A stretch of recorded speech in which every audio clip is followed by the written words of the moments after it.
My 28F fiancé, 34M, and I used to have a great relationship, but for the last year, his political views have become a problem. I mostly bit my tongue about it, but it came to a head when he accused a woman at his job of lying about her struggle cuddle incident.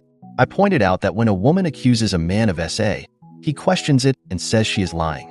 He justified that by saying it's stupid to believe an accusation like that with no proof. I pointed out that he has no proof that she's lying either, but he's accusing her anyway. He often sends me articles of women, usually teachers, abusing boys. I brought up that he never says the boys are lying or asks for proof. He got very upset and kept repeating that I was trivializing male SA. I don't feel like I was. I feel that I was just pointing out the hypocrisy. He denied being biased against female accusers. I reminded him that when the allegations against Diddy first happened, he said, feminists were just trying to ruin a successful man's life. Unsurprisingly, he never brought up the man who accused Diddy of SA. He defended Diddy up until the video of him physically assaulting Cassie was leaked. Even then, he said, we didn't know the whole story.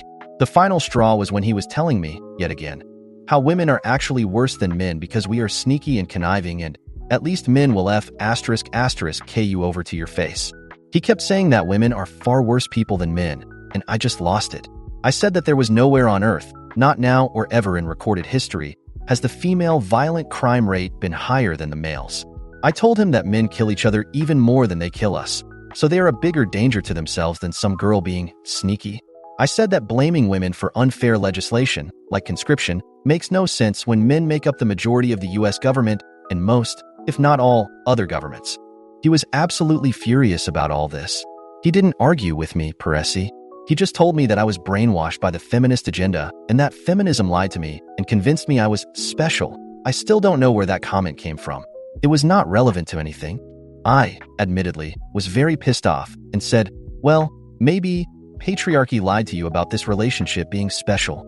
I threw my ring at the table, left the house, and haven't spoken to him since. Today, he sent me a long text stating how I belittled him with that comment and that I would be a good wife if I could just stop needing to be right all the time. I haven't responded, and I'm conflicted about if I will at all. I feel bad about throwing his ring. I really feel bad that I hurt his feelings by saying our relationship isn't special. But still, TBH, I'm seriously questioning if I really want to marry him. He has always been argumentative, not just with me, with everyone. Normally, I just ignore it. But he was so egregious with his hypocritical BS. I shouldn't have taken the bait, and I don't feel like men are generally bad. I was speaking out of anger. I don't consider myself to be a super political person. I'm not even sure if I count as a feminist. He just has a new complaint about women every freaking day at this point. It's so frustrating. Like when he became this way, but it sucks. There are still things I love about him, but the things he has been saying may be more than I can forgive. Despite all that, I'm still responsible for my intense outburst because I ignored his constant woman bashing in an effort to keep the peace. I exploded when I could have just spoken up from the start. Maybe if I'd nipped it in the bud right at the start, it could have been better. I don't know what to do. Am I the jerk? Relevant comments. OP clarifies several points. If you were mistaken about this simple foundational point, then it's likely that if I keep reading, I'm going to find out that you're wrong about a bunch of stuff. The main point, which was already pretty clear in the post, is that he accuses the women of lying but not the men. If he sincerely believes that proof is necessary before believing an accusation, why is he only applying that belief to women? Why do men who claim they were struggle cuddled not also bear the burden of proof in his eyes? Why are men believed automatically, but women have to prove it? This isn't about legal procedure. This is about his personal beliefs and hypocrisies. Obviously, we must maintain the burden of proof on the accuser. The irony is that you aren't applying this to my ex. He is accusing this woman of making a false SA accusation. That's a very serious offense. He has absolutely no proof to support his accusation. If he cared about proof at all, then he would remain neutral until proof was presented. Apply the burden of proof to himself when making accusations against another person and require proof regardless of the accuser's gender. He has done neither of these things because his distrust of women isn't about proof. It's about misogyny. But if you're not willing to do that, then he absolutely should leave you. I left him. He didn't leave me. He's been texting me asking me to come home. You'd know that if you read the post instead of offering your uninformed, half-baked, hard, sophomoric, anti-intellectual drivel. OP on breaking up with her fiancé because she doesn't want to live her life arguing over beliefs. OP, This is exactly it. I've seen some comments saying I need to try to work it out with him, and I did try. But eventually you realize you're fighting a losing battle, and the spoils of war aren't worth it anymore. Some guys in the comments are even saying, LOL, now you're single. Like I should be devastated that I don't get to explain empathy to a grown man all day, every day anymore. Commenter 1. He is telling you who he is. Commenter 2. Nope. Stating how I belittled him with that comment, and that I would be a good wife if I could just stop needing to be right all the time. That's all you needed to hear from him to don't look back. Update 1. Hi again. I'm surprised and overwhelmed by the response my post got. Thanks to everyone who read through all that. And thanks to anyone who reads through all this too. After I left, I went to a hotel. He kept contacting me to ask when I was coming home. I told him I needed time to think and turned off my phone. When I turned it back on, I saw his photo on my lock screen and decided to call him, for reasons that will make sense later. He said he wanted to talk face to face, and I agreed. So I went home. He apologized for implying that I'm not special. I apologized for implying our relationship isn't special. We've been together for 12 years, so saying that was hurtful and untrue. Before anyone compares the harshness of our statements, his wrongs don't justify my own and vice versa. We discussed what we wanted for the future. He wants a traditional marriage and specified the following. I would quit my job and we'd start trying for a baby right after the wedding. I'd be a psalm until the kids are old enough for primary school, and we'd raise them as Christians. He wants to protect and provide for our family, and I would be submissive. He assured me that I could still disagree with him and have a say, but he wants to ultimately have the final say in most things. He asked if I understood what he wanted, and I said yes. When he asked me if I still wanted to get married, I told him that I didn't. He has the right to change his mind, but it's not the arrangement we agreed to when he proposed. This post is long enough, so I won't detail how he got into this gender essentialism stuff, or why I don't want the type of relationship he's asking for. Suffice to say, we are no longer compatible. He wants to do a trial run of his preferred setup, so I can see that it's for the best. I told him that we had a very successful trial run of not doing that for 10 years until he decided to switch things up a few years ago. He was unfazed by this. So about the lock screen, he has a small snaggletooth toward the back that he's always been shy about, so he never fully smiles in public. That photo is one of very few pictures where he is showing his real smile, and it's beautiful. Seeing that photo used to make me so happy. When I saw it this morning, I just felt sad. I know it sounds dramatic, but it feels like he died and was replaced by some kind of red-pilled pod person. When he asked me if I still loved him at all, I told him that I will always love him, but I'm not in love with him anymore.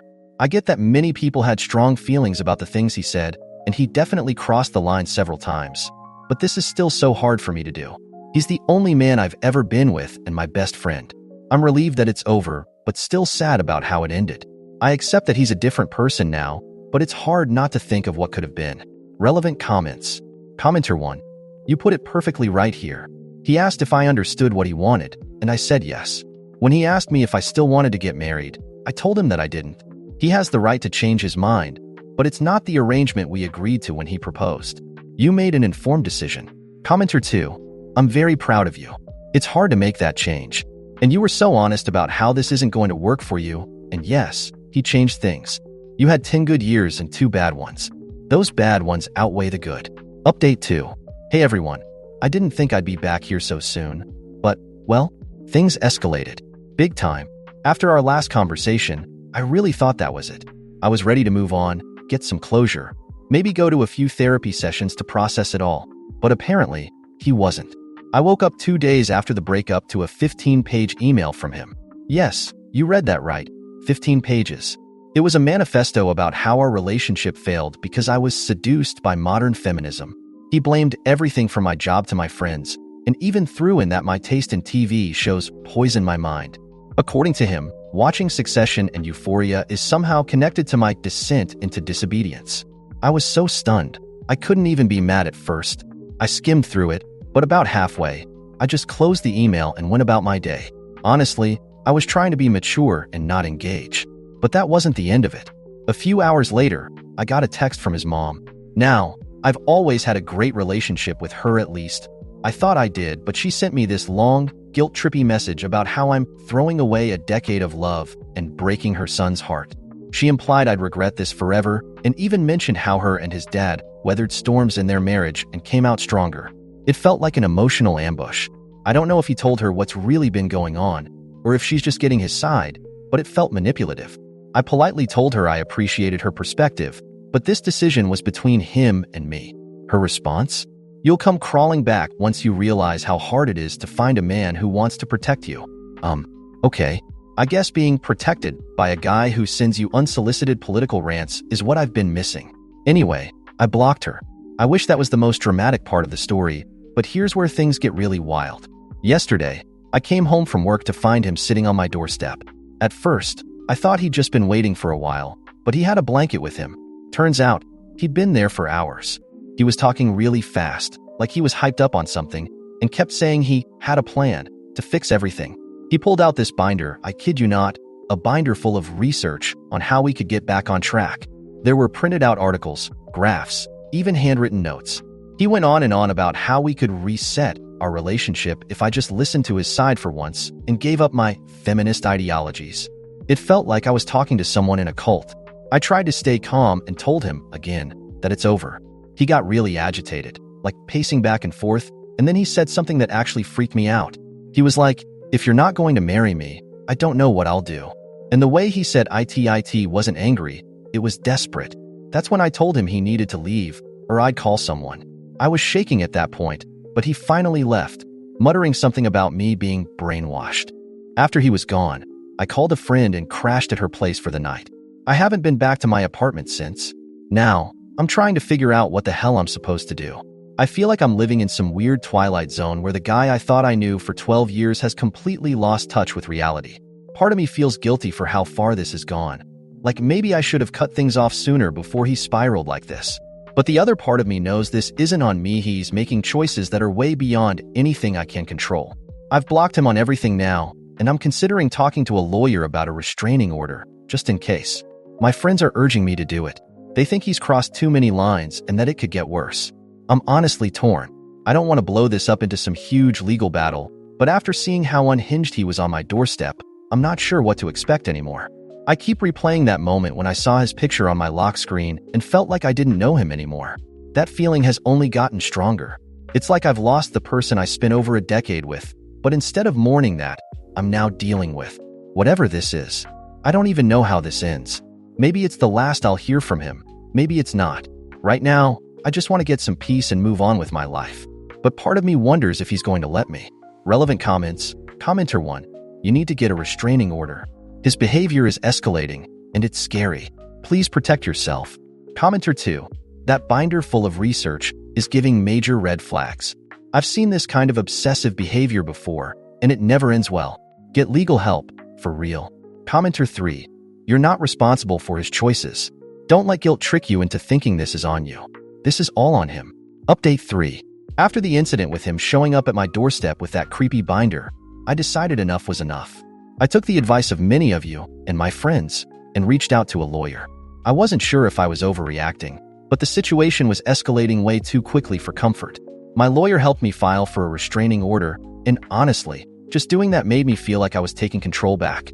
I was tired of feeling like I was waiting for the next shoe to drop. Here's where it gets insane. The day before my court hearing for the restraining order, I got a call from his mom. Again, I hadn't spoken to her since that bizarre guilt trip text, but apparently, she hadn't gotten the memo that I wanted nothing to do with her son. Her voicemail was frantic. She was crying, saying something about how I was ruining her family and that her son was in a really bad place because of me. I didn't even listen to the whole thing before I deleted it. At this point, I had zero patience left for anyone in his camp. The next day, I showed up to court, expecting a pretty straightforward hearing.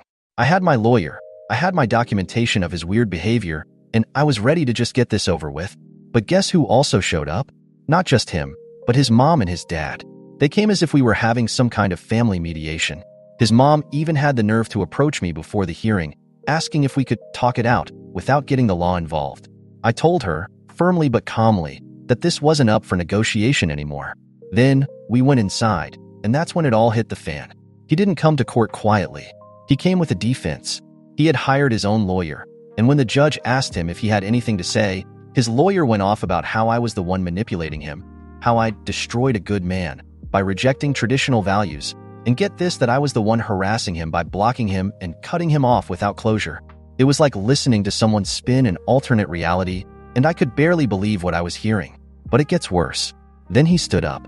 His lawyer tried to keep him seated, but he stood up and started yelling about how I'd ruined his life, how I was brainwashed by toxic feminism, and how he wouldn't stop fighting for us. He said he was still holding out hope that I'd wake up and realize we're meant to be. The judge had to call for order multiple times because he just wouldn't stop talking. It was like he had rehearsed this moment, and it was terrifying. It was then I realized I hadn't been overreacting, not even a little. By the end of it, the judge granted me the restraining order. I felt this enormous weight lift off my chest, but there was still this eerie feeling of unfinished business. He didn't even look at me as he left the courtroom, but his mother shot me a look of pure venom. I thought that was the end of it until later that night. I got a text from an unknown number. When I opened it, my blood ran cold. It was a picture of the two of us from years ago, on a trip to the beach. It was one of my favorite memories until now. The message that came with it? This could still be us. I immediately called the police, who told me that they would look into it. But since he hadn't technically violated the restraining order yet, because the message wasn't explicitly threatening, there wasn't much they could do.